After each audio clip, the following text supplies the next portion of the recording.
US edition. In sunny Los Angeles, we meet America's top Koreans. James Yu, founder of Koream, a window into Korean life in the US. C.S. Lee's inside scoop on Dexter, revealed for the first time on Arirang. Here in Washington, D.C. Then we go to Washington to speak of freedom. A modern hero's take on human rights today. Dana Tysoon Burgess, an Asian American dancer, speaks to the world with his body. In the city of cities, New York, New York. Korean food wins over New York's trendiest diners. Be captivated by Hooni Kim's philosophy in the kitchen. Get ready for the Interview's must-see United States edition.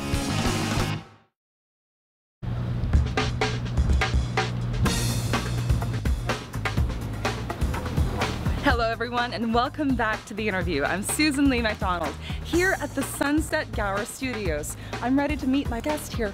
Now, he is a man who has endeared himself to audiences worldwide with his iconic portrayal of the perverse yet complex Vince Masuka. That's right, C.S. Lee. I can't wait for you guys to go meet him with me. Come on along. C.S. Lee. C.S. Lee is Vince Masuka, the comic relief of Dexter. As a strange, smart-mouthed forensic analyst, he is gaining popularity among both Korean and American fans. Lee first fell in love with theater in high school and honed his craft at the prestigious Yale University. After a rough period of getting his career off the ground, C.S. Lee was able to become one of the most recognized Asian American faces in acting, appearing on Law & Order, Monk, The Sopranos, and The Stepford Wives. Hear about his wistful and challenging childhood as a first-generation immigrant, and how his passion led him to become an acclaimed actor, here on The Interview. Hi, CS. Hey. Hey, so nice to meet you. Yeah, thanks for coming by. Oh my goodness, this is the Sunset Gower Studios. This is Sunset Gower Studio, stage 15 and 16 is where our set is. Fortunately today, I'm not working obviously, so. Yeah, thank you for taking time off today to meet with us. Yeah, no problem. All the rest of the guys are on location in Long Beach, so we have the studio all to ourselves. Fantastic. Yeah. You know, I didn't realize that you were filming here in Los Angeles. I thought it was all in Miami. Yeah, I mean, the show takes place in Miami, but you know, it's the magic of Hollywood. Oh yeah. Yeah. Wow, and this stage looks huge. You know, it's like massive. It's big in our eyes, but in fact, it's probably one of the oldest and one of the smallest studios in Los Angeles. In fact, I think it might be the second oldest in LA. Wow. It's got a lot of old, you know, original material from the olden days, and I think a lot of the old like 1950s, 60s TV shows actually use Sunset Gower Studios. That's so cool. Well, you guys are part of a new classic. Like, there's no one who doesn't know Dexter nowadays. Right? I hope so. I hope so. I mean, I hear it's a lot of Koreans. South Koreans watch it in Korea, so that really makes me happy. Yeah. And obviously, I'm Korean, so although I play a Japanese character on the show. I know, what's up with that? Why didn't they change the name to, you know, Vince Choi or I know, Kim right? or something? Well, because, you know, originally it's based on a book, Darkly Dreaming of Dexter by Jeff Lindsay, and in the book the character is Vincent Masuka, so he's a Japanese American. But you know, I'm an actor, so I get to play a Japanese American. Absolutely. And, you know. And you play Vince Masuka with such finesse. Thank you. Thank you. But I'd love to take a tour of the studios and where you guys do your stuff. Yeah, let's go in. Hopefully, we got some lights on now. We've been waiting for some lights, so let's walk on. Okay, awesome.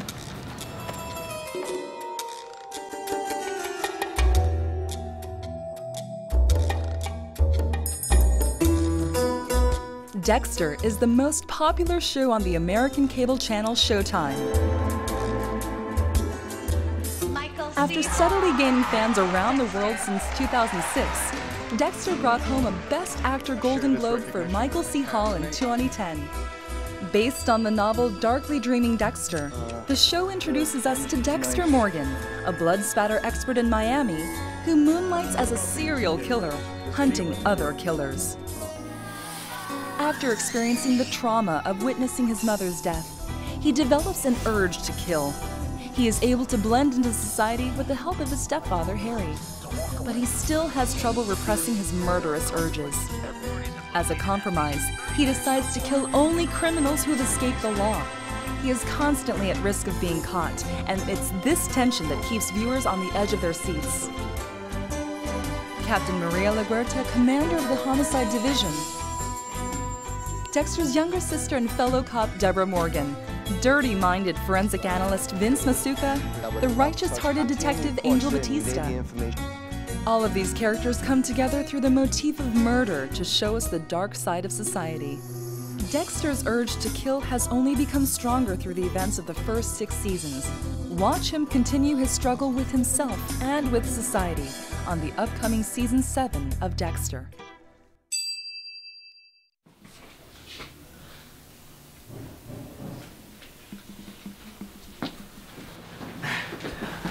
Wow! What do you think? Oh my gosh, this is the bullpen! This is the bullpen. This is where all the detectives and... oh my gosh, I can't believe I'm in Dexter's bullpen. Yeah. Wow. This is where the cops hang out. This is Deborah's old desk? This is Deborah's old desk, yes. Yeah. Deborah Morgan, Dexter's sister, works her way up to homicide with Dexter's help. So this is where she worked. And then we have Batista's desk over there, Angel. Nice. And here is the desk of Detective Angel Batista, Vince's buddy.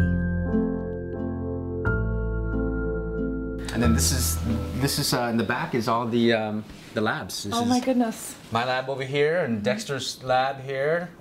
Who's your daddy? Harry Morgan. So this is Vince Masuka's This is lab. Vince Masuka's lab. Do a lot of the majority of my lab work in here. And you know, we... Oh, look at this. Yeah, it's an electron microscope. It's a big, old electron microscope that doesn't work. Non-functioning, but you know, you'd never know because no one's going to... Yeah, usually it's easy because you stand here and you kind of do this and it looks like you're actually working, you know, it's like you do this. You want to give it a shot? Yeah. Yeah, see? Analyzing some blood. Yeah. Yeah, Wow. It's, you know... Yeah, it's blood. Yeah. Well, you know, it's amazing just the detail and, you know, Yeah. it's not really, like, clean. Well, you know, that's the lab, and Yeah. you know, the prop guys on our show do a good job of, you know, authenticating, you know, what a lab might look like, and then, you know, it's up to us to, you know, make use of it. So Very cool. Yeah. You know, I know that the prop guys brought over a couple yes, of things. they did. They did. You And want to check out some stuff here? Super psyched. Here, The famous painted fingernails. Ice Truck Killer hand from season 1. Do you remember this hand from season 1? This was the work of the ice truck killer who drains his victims before chopping them into pieces. This is an oldie, Oh, but a wow. goodie. You know, I was thinking of coloring my fingernails today, but I thought Yeah. that would be too creepy. Yeah, you should have. Yeah. And then we have, what do we have here? Looks like we have Ew. some nice, Oh, it's got hair on Yeah. it too. Yeah. That's ooh. and I think these So hairs, realistic. they have to individually put them in. Wow. Pretty And if we gross. were using this on a set, they would the makeup guys would freshen this up and make it look, you know, real. So you Wow. could be like, you know, if if this happened to you, you'd be like, help me, Susan, give me a Band-Aid. Yum, yum. So this is gonna be really interesting. This is Is this the knife set? Dexter's knives. I also got to take a look at the famous knives that Dexter uses to take out the trash. A deeply mutated version of yourself running loose. Whoa! One of his sets. Wow. Well, these are all dolls, so Oh, they are? yeah. Oh. Nice So many pick. different kinds of props and tools. Yeah. You'd never know that this was not real. That's probably for like cutting bone, Yeah. you know. This is pretty amazing Yeah. stuff. So that's thanks to the prop guys for showing us Yeah. this. I can already hear my friends who are Dexter fans be super jealous of the fact that I'm here right now. Yeah, right? I love my job. Wow. So how much time do you actually spend here filming, do you normally spend hours and hours? Well, we have a 8-day shoot, so it takes 8 days for us to finish one episode. Okay. And generally those days are anywhere from 12 to 18-hour days. 18 hours, that's it's a long time, yeah. And on the inside, we shoot in the studio probably, I would say, 60 to 70% of the time. So 30% of the time we're on location. Well, you know, you are famous for that laugh. And who could forget that creepy laugh? Tell us about how you started that laugh. Like, how did that come to mind? You know, it just came. I was auditioning for the role, and in the description it had he has a very interesting, weird, kind of funny laugh. And so I took that note and I sort of gave it a laugh, sort of, it's a mishmash of some friends of mine, as well as Beavis and Butthead. It's, you know, these are all like kind of like voices that were in my head, you know, so I did that laugh at the audition, and they loved it, and the producers loved it, and they were like, we want more of that laugh. So, you know, maybe the laugh Would you do the laugh for us a little bit? I don't know. It's just, it's funny. You know what's funny is like I mean, yeah, exactly. That's good. Yeah? That's good. Yeah. Maybe I can be Vincent. Yeah. You could be the Vince's cousin. Yeah. But yeah, I don't know. A lot of people seem to, you know, attach to that laugh. So Do you ever have people coming up to you in the streets and like, hey? Oh, absolutely. All the time. Absolutely, yeah. And it's even funnier when women come up to me and start doing the laugh. Yeah. Ooh, is this, right. So where is this? This is Dexter's inner lab. Oh, the inner sanctum? Inner sanctum, yeah. Nice. And, you know, this is where he sits and does a lot of his sort of voiceover thinking, and he can look out into the bullpen and talk about people and talk about things and do his little research on the computer. Yes. Whenever he needs to, you know, do some research on bad people. This is where he does blood analysis. Ooh. Oh, these are the famous blood spatter pictures. Yeah. Wow. So I think this is where he does all his blood stuff and whatnot. So yes, it's been an amazing experience to come right here where you work with all of your co-stars, and I really appreciate you showing me this. Yeah, absolutely. You know, it's been fun having you guys, and I hope this gives you an insight on how we shoot here with all the bullpen and lab stuff. But definitely. Well, I now want to find out all about you. I want to know about your background, your childhood, what makes you you. You've invited me, yes, to your house. Yeah. Come in. Yeah, let's go check out my house. I got a little dog waiting for us there, so great. We'll go chat some more. Okay, great. Yeah? Okay. Shall we? Okay.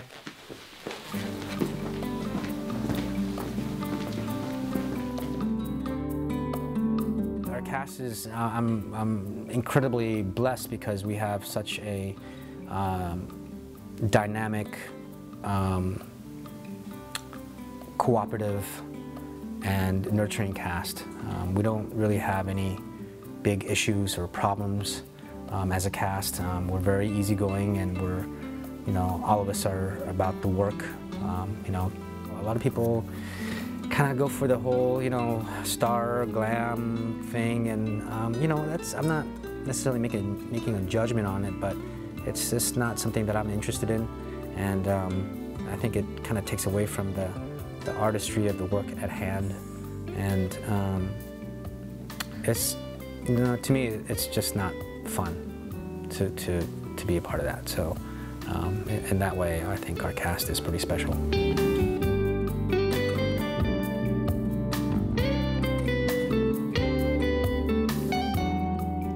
Thank you so much for having us in your home for this interview. Thanks for coming by. I'm so psyched to be able to find out about the real C.S. Lee. Yeah, thanks for coming by.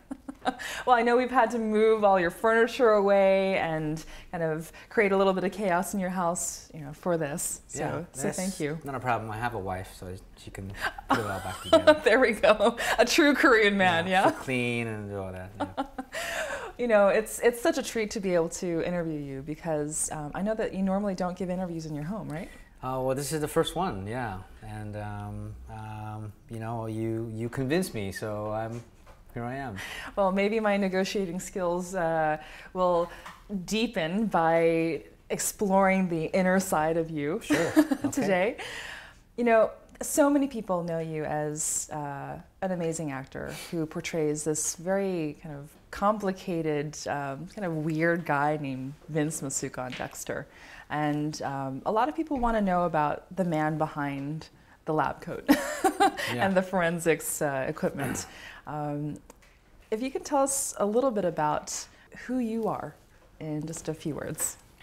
You know, I'm just a Korean American who loved playing sports and somehow got involved with acting, and that train really hasn't stopped. So here I am now. Great.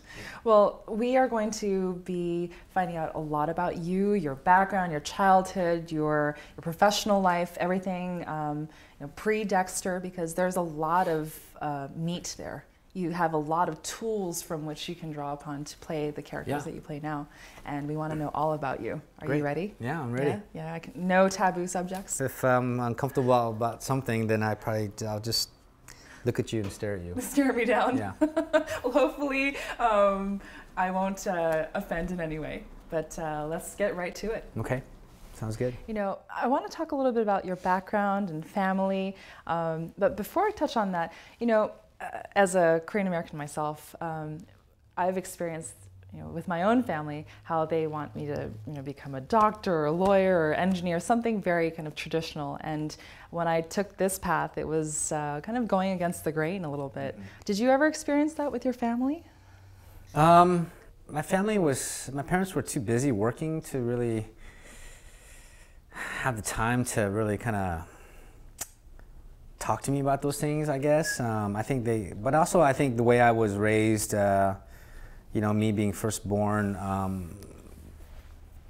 and the fact that they were always so busy, I think it's just, they kind of let me do what I wanted to do.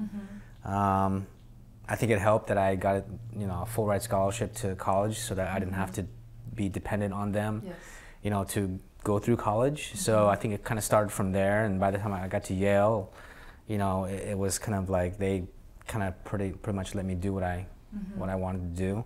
How do you think it would have been if you just said, I'm just going to go to LA and, you know, work as a waiter and do the acting thing?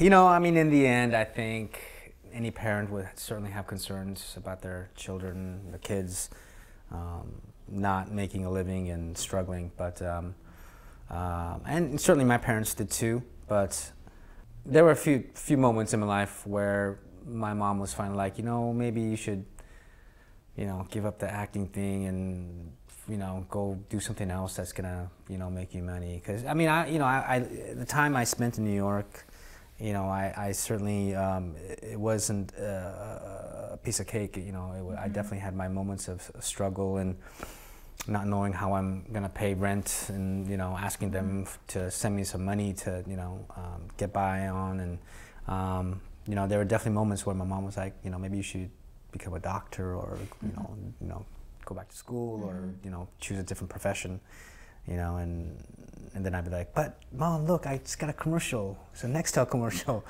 It's like, they don't really, you know, they don't really understand what that entails. But I think by now, now that they saw my beautiful mug on the small screen on TV, I think they're okay with my choice of profession. What were some of those times like back in New York when you finished Yale, the best acting program, best, you know, everything program, theater-wise there, and you went to New York? What was that like for you? It was an interesting ride, you know. You get out of grad school and you move to New York, and you try to network with people that that have already graduated from Yale, and from other universities as well. And you know, I did it basically what any other actor did and has done when they go to New York is, you know, you pound the pavement. And you send, you know, back then you were sending out headshots and postcards and, you know, demo reels and what that, you know, all that kind of stuff. And so now what do people do? And now it's just like I'll just email them my, you know, my website, you know, basically, which is much easier. So different, yeah. Technology has pretty much changed how people get auditions too, yeah? Yeah.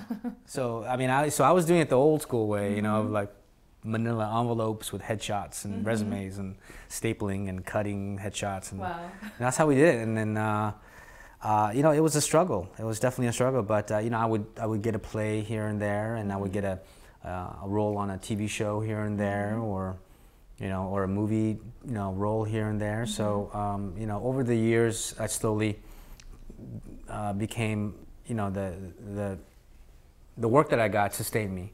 Yes. You know, as the years went by.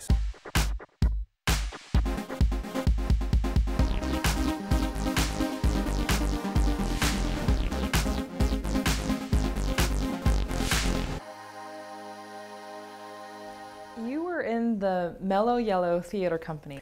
Well, me and my a handful of buddies who were, let's see, there was like 2 other Korean Americans, a Chinese American, and then we had our token white boy. Is that why it's called Mellow Yellow? Because there were Asians? Yeah, yeah. Okay. So initially it just started up because we were just hanging out. As actors, you know, you have downtime and you want to hang out with other actors and talk about the struggles and talk about how difficult life is and how much it sucks because, you know, we're not working. So that, you know, at the end of that meeting, we were kind of like, you know what, we gotta do something. So we started this improv theater company, and we just started to do it, and we started inviting our friends, and I think our first show we had maybe 15 people, 10 people, and we were doing this for several years, and by the time, at the height of it, we were performing in Lower East Side and in around Dumbo, which at the time Dumbo was sort of a hotbed of artists and you know, painters and you know, various artists. So we would perform in at this loft, and we just invited the whole neighborhood. And I think at the height of it, we had a loft with like 100 people. 100 people in a loft. Yeah, wow. and here's, you know, the 6 of us performing, you know, improv, an improv show. And we would go all out, you know, we would generally the show would start out with a striptease. A striptease? So we would, yeah. Kind of like a full Monty type of thing? Yeah, that's all of our shows. That's, for some reason, they took on that model, is that the music would come on, the lights would go down, the music would come on, we'd come out like a, you know, like a boy band, but we're all, you know, we're not, you know, that good to look at, but so then we would choreograph this dance, and by the end of it, we always had these snap-on basketball pants, and at the end of it, the basketball pants would snap out, and we throw them out, and we'd be standing there in our underwear, and the crowd's like, the crowd would be just going crazy, and then from there on, we started our improv show. That's too funny. That's why there are 100 people there. Were they all women? No. No. Oh. A lot of guys there. A lot of big guys. All to see these Asian guys just take off their pants. Yeah, it was really fun. It was actually a lot of fun, and actually a few times we got a chance to hit some of the college circuit. Down in Georgetown, we did a show. In New Jersey, we did a show, but it was so funny because usually, what would happen is we'd roll up and it would be some sort of like Asian American conference, and we'd be staying at the same hotel as all the other students from, you know, various parts of the country, you know, in town for this conference. And you know, on a Friday we'd be like, "Hey, how's it going?" He'd be like, "I don't want to hang out with you. You look old." And then by the time Saturday night rolled around, we did our show. Saturday night, they're like, "Hey, come on, let's party." We're like partying in the hotel room with them and just like hanging out. Yeah, it's like, we became like instant like best friends, you know. That's so funny. So there was a lot of good experiences, fun experiences with Mellow Yellow, and most of the guys are still back in New York. And you're still in touch with these guys? I'm still in touch with these guys, yeah. Unfortunately, you know, no one's, the Mellow Yellow theater company no longer exists, but that was a fun ride. That sounds like such a blast. So do you ever plan to do some type of improv show here in Los Angeles? Oh, I don't know about that. Maybe. No? I mean, I love doing improv. Improv is a lot of fun. It's very scary, but it seems really difficult. Like it can be. Yeah. It can be, but I think some people like being put into that situation, you know. And I enjoy it. You know, I was introduced to improv in college at Cornish College of the Arts by one of the original members of Second City, Roberta McGuire, and she was performing with John Belushi and back in the old days in Chicago. All the greats. And so so she taught us, she taught me improv, and you know, or at least introduced me to it. And what we learned from her was just fabulous. She was like this old salt and pepper hippie. You know, teacher. She was like this, you know, Earth Mama, and she just, you know, taught us all these different skits and ways to, you know, kind of form an improv show or you know, different exercises, and it was really kind of freeing and kind of really, I think, kind of necessary as an actor when you're beginning out as an actor, when you're studying acting, because, you know, as an actor you want to be as free as you can. And I think because I did get that training early on, it sort of it opens up an actor's mind, you know, to the possibilities of what, you know, what this whole acting thing can be about. You know, I think one of the biggest lessons I've learned over the years in doing this entertainment business, I think, is there's an aspect of the business that is a business, and there is not a lot of artistry involved. It's just strictly business, and I don't necessarily like doing that part. I don't necessarily enjoy doing that part. Quite honestly, I don't really want to get my hands involved with that part, because you know, I'm mainly involved in the business that I do because I enjoy it. I love acting. I love being a part of a cast, being part of a company, playing make-believe and playing this game, so to speak, this adult, serious game, where the consequences is that we can change people's perspectives and people's lives and ways that people think.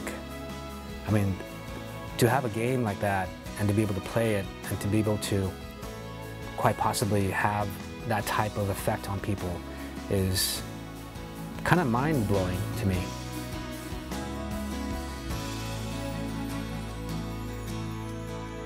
You've done a lot of different types of performances, of course, commercials. You've done theater, you've done improv, you've done TV, you've done film. You've been in basically all different pots and jars of performing. What would you say is your favorite and maybe least favorite of all those? Well, certainly my favorite's probably, you know, probably doing theater, play. But, you know, doing film and doing, you know, I just, in the end, it doesn't really matter to me. I just want to do good material. You know, I think that's been the hardest thing to find. And when you're involved in theater, the most, you know, unless you're doing new works, all the classics, that's all like good. These are playwrights who've honed their craft and you know, they're classic plays. So you're working with material that's age-wise, it's just, you know, as good as it was when it was first seen. So, you know, in the end, I just really want to do good material, and I think that's for a lot of actors, that's very helpful. You know, when you have good material, it makes everything makes my job easier and makes my job a lot more fun. It's, you know, when you're doing a corporate commercial for some company and you have to, you know, try to be a businessman for a day, you know, and talk about some sort of pharmaceutical drug. That's not so much fun. No. You know, what's the fun in that? Well, you've got all these incredible tools to draw upon, you know, from your improv days, from the mentors in college and in graduate school. And so I guess there's that saying, you know, to whom much has been given and many tools have been given, much is expected. So have you always had a really high expectation of where you need to go in your career? I guess I have. I think, you know, sometimes most of the times I try to be a perfectionist in anything that I do or involved in. I like to go overboard. So, you know, if a car has a flat tire, then I want to make sure I fix that flat tire the way it should be done. Yes. Or, you know, if my fence needs a new fence, I want an armor fence. You know, I want to make sure that fence is going to be good. You know. Yeah. So that's maybe just generally my personality, but that's probably why you're as good as you are, because without having that that high expectation of yourself, then everything would just be okay. And if you're like loosey-goosey, then you probably wouldn't have gone to Cornish or Yale or kind of spawned, you know, the career that you have now. No, I think you're right. I mean, I think there's certainly different paths to a career, but I took the career that I felt like I could have some sort of say in. At least I could say, you know what, I did go to college, I did go to grad school, you know, I did put in my time in New York, you know, so I've prepped myself so that when I do get a big gig like Dexter, I'm ready. I'm ready to go, and I'm not scared about anything. I can do anything, you know. Yes.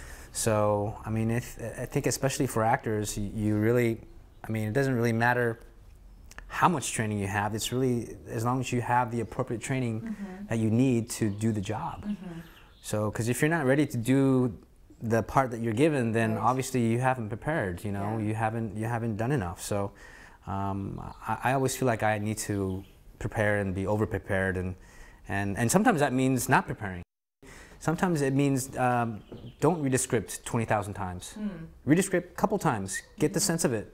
It really depends, you know. I mean, sometimes I have a scene on Dexter where I'll read it, and it's for, you know, for some reason, maybe it's because we've done it this long, but I get it the first time I read it.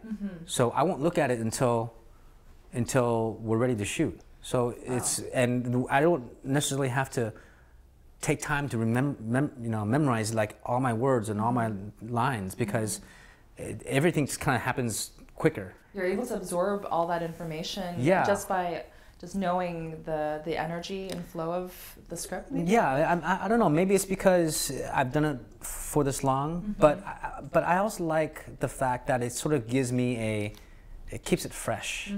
You know, it doesn't feel like, okay, now I'm going to say my line, and then your line, and you know, it keeps everything fresh. If I don't know what exactly is going to happen, then all of a sudden you and I are kind of like watching each other, waiting to see what's going to happen, and that makes it a little bit more livelier, I think, you know, in certain situations. Obviously, it's dependent on what project it is and what you're working on, but and obviously, if I have a big monologue or a chunk of text I need to say, then, well, okay, for one, I better make sure I can say this chunk of text in one take. So you got to do what you got to do to get that done. But also, you know, I want to keep that chunk of text fresh and as if I'm making it up. So in that sense, I don't memorize it like verbatim and like it's like not ingrained in my mind, because I feel like that, to me, that's a hindrance. I'd rather have it kind of there where I can pick it out, you know, and it's there, but, you know, it's not totally clear, but if I pick it out, you know, I can make it clear. Yeah, one of my favorite actors is Anthony Hopkins, definitely. Simply because there's one thing that he said. He said that even after the Hannibal movies that he did, or movie, was it one? He did two movies. He still said, you know, even when I'm old, even when I get old, I'll still be learning how to act. That it's a never-ending process, and I firmly believe that.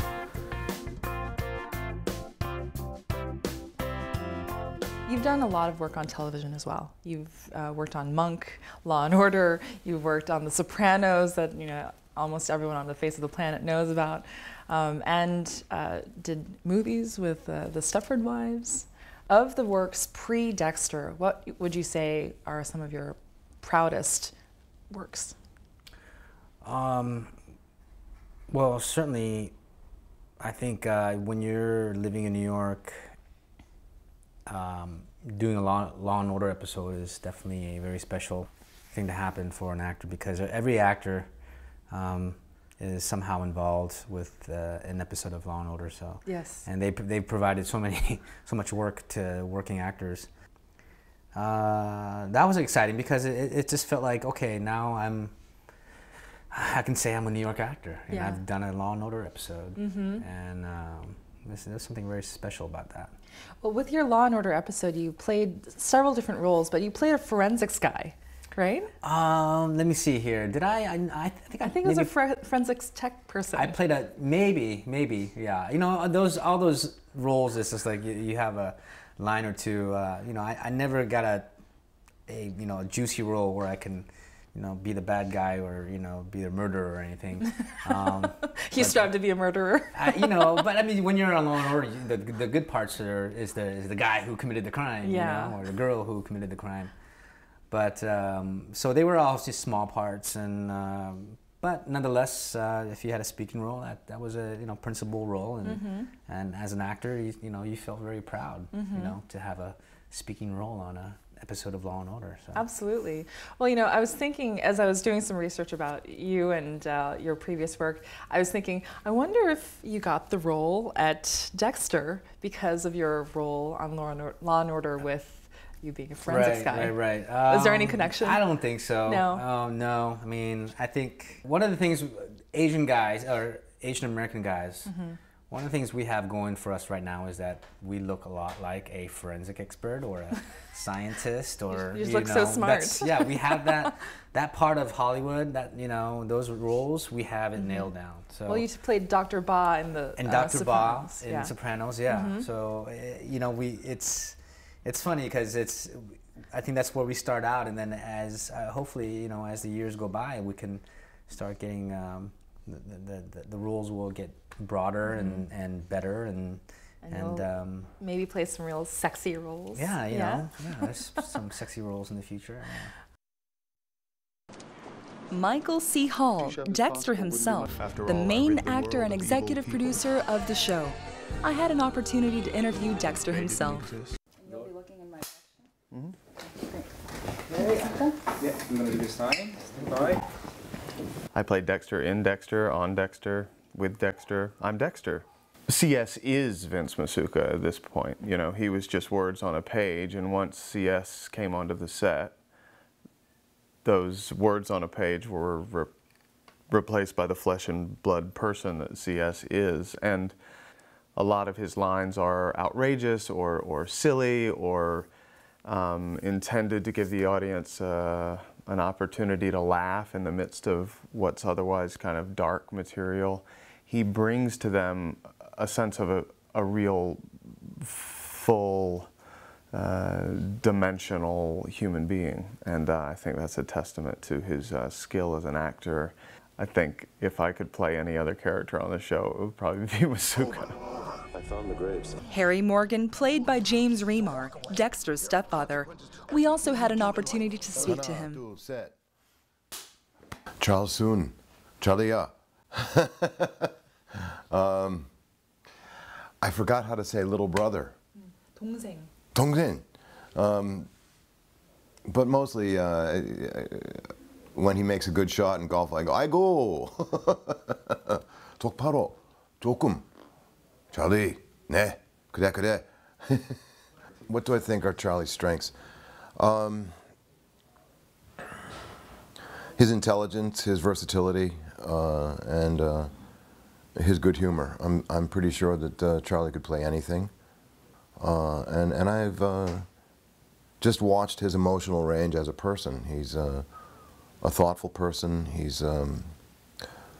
He can be an intense person. I've seen him lose his temper. That was great, actually. One time on the golf course, he lost his temper, and I didn't think he had that in him. So he can play a tough guy, and he can obviously play a charming, funny guy. And I think that he's got enough youth in his personality and his physique that he can have a very long career, so that he'll be able to play a variety of characters: fathers, husbands, comedy, serious, the whole range. Well, as Vince Masuka, who it seems that he thinks that he's, you know, a super sexy dude. Oh, yeah. You play that role really, really well, because you're in no way creepy. Well, as far as I can tell. Maybe I need to know you a little bit better, but yeah. I mean, it's a fun role to play. You know, he's sort of the comic relief of the show, and he's a bit strange, and that's the way they write it, and that's the way he's supposed to be. When you first read the script for Vince Masuka, or his role, what did you think? And, you know, I didn't really think too much of it, other than the fact that I felt like he was certainly not your typical person, or not your typical forensic analyst or scientist. You know, he seemed kind of like he had fire in his pants. You know, every time he spoke about women and ladies, he got his eyes would light up. So I thought that I remember that look that you just did. Yeah, I mean, that's and that makes any role interesting when you have a role that sort of takes on a special meaning with certain things. And for Vince, it was the ladies. So it's fun. With your working on the show, you've worked very closely with Michael Hall, who plays Dexter, right? And tell us a little bit about what that rapport started out like. I'm assuming that you guys spent a lot of hours working together. So what's that relationship like? Initially, it started out as, and we still are, we're fellow forensic analysis. He's the blood spatter expert, and I'm sort of the everything else expert. And it's funny, I think over the years, as you watch the seasons, it gets to the point where whenever I talk to Dexter, I sort of give him a hard time about him being such a, sometimes, you know, seemingly uptight guy? Yeah, yes, you know, so in some ways, maybe, I don't know, maybe it's because I play Vince, but I feel like my point of view of Dexter is that he's kind of weird at times and a little uptight, and, you know, he needs to, you know, loosen up a little bit, you know, and that's and he needs to go hang with the ladies. Yeah, exactly, exactly. You know, little do I know. Yeah. He's a lady killer. Literally. Yeah, exactly. So, you know, that aspect of the relationship has changed, but it's always fun acting with Michael. I try to sometimes, you know, some of my lines are pretty crazy lines. Well, he's genuinely supportive. I mean, as a fellow actor, as someone who is a member of the fraternity of actors, I think he is an actor's actor. He's a very generous actor. He's very encouraging and engaged in what all of us are doing. He's not just sort of in his own world, which you do sometimes find in this business. Thankfully, in his case, that's not true. But yeah, I feel a genuine sense of support. I mean, it's not even something that's verbal. It's something you feel. It's energetic, you know. And CS has a really great energy, and as outrageous as his character is, he is as down to earth, genuine, and kind, you know? Sometimes an actor will play a part, and once that actor plays that part, it's difficult to imagine anyone else playing the part. And I feel that C.S. does that with the part of Masuka. He has visually become that part. No one else really can play it at this point. Sometimes actors really completely own their parts, and he's really embraced it, and he's made it his own, so that people aren't able to say, well, they should have cast this actor, or they could have used that actor, or that actor would have been a great Masuka. No, nobody comes to mind, because C.S. owns it. It's his part. Watching ice melt, this is fun. Stand a little closer, Morgan, and I'll melt your heart. You gotta man up, get tough. Love's a battlefield. True warriors are humble men. Damn! Don't people just shoot each other anymore? What is that? Oh, you stuck a piece of chewing gum on it? I'm sorry. This is a deliberate insult against me and my people. Dude, seriously, 86 to caffeine, you're freaking me out. I have some place I need to be. I also have places I need to be. Not good places, but places. Hey, guys. I need your addresses for the wedding, and I need to know if you're bringing dates. Can we bring just friends? I never bring dates to a wedding. Best man always hooks up with the maid of honor. The maid of honor is Rita's daughter. She's 10. Chocolate lava cakes, my specialty.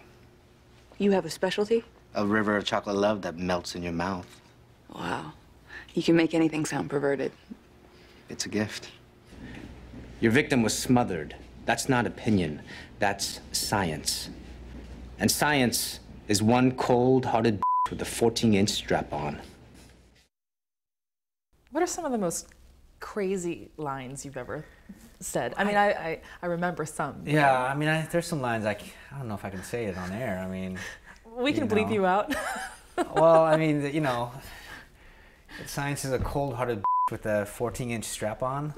I mean, and you know, originally the line was science was a cold-hearted with a strap-on. Mm-hmm. But I kept saying it; it didn't sound right. So finally, I was like, you know what? It's missing.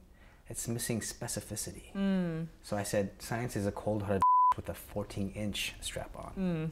That made the little cherry on top. Yes. Yeah. Do people come up to you and say that line? They have, yeah. They have. And what do you do when fans come up to you like that? High five them. Yeah. That's too funny. You play that role with such ease. And do you think it's because of your former training in improv and playing so many different roles that you're able to play him? Like, where do you draw Vince from if that's not really your character? Well, I mean, most of the hard work's already done for you by the writers. Mm-hmm. So they've given you a script and words to say. So if what they're writing is bad, it's gonna make my job that much more harder. But fortunately, they make my job easier because what they write is very easy to say and fun to say. So, every once in a while, I'll still improvise a line or change a line or add a word here or mix the line up a little bit, just to make it more sense in the scene or because I think it's funnier. Well, you have that kind of comedic training, so you know what sounds funny. Well, that's the thing is that, I don't, even though I've had comedic training in the theater sense, I mean, I don't consider myself, I was never really a comedic actor. Most of my stuff before I started getting comedic roles, I did drama. I did, Shakespeare and Chekhov and, even Law and Order. I mean, it wasn't only until I started to get roles in television where they were like, you can play the funny guy. I was like, all right. But that's the thing is, when I approach comedic characters, I don't approach them from how can I make this funny? if the script is funny, the writer should have done the job for you already. Your job is to deliver it and make the words come alive, and make the characters come alive off the page. So in some sense, I don't really think about, oh, how can I make this more funnier with my roles? I really think about how to act like the character that the writers have created.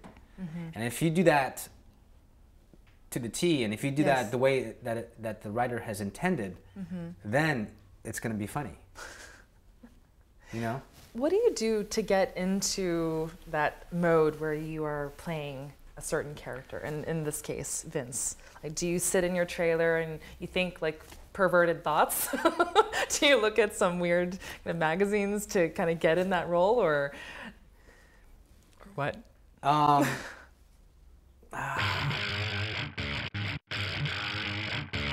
know, my parents were great. They were great parents. Probably, you know, more of a mama's boy than anything. I told them my story, and no one believed me. None of the fact that they thought I was just acting, bullshitting. They thought I was just trying to get, you know, trying to basically lie my way. Yeah. C.S. Lee, Dexter's comic relief. Hear behind-the-scenes stories from the production crew. Learn everything about C.S. Lee behind the scenes. Do you do martial arts too?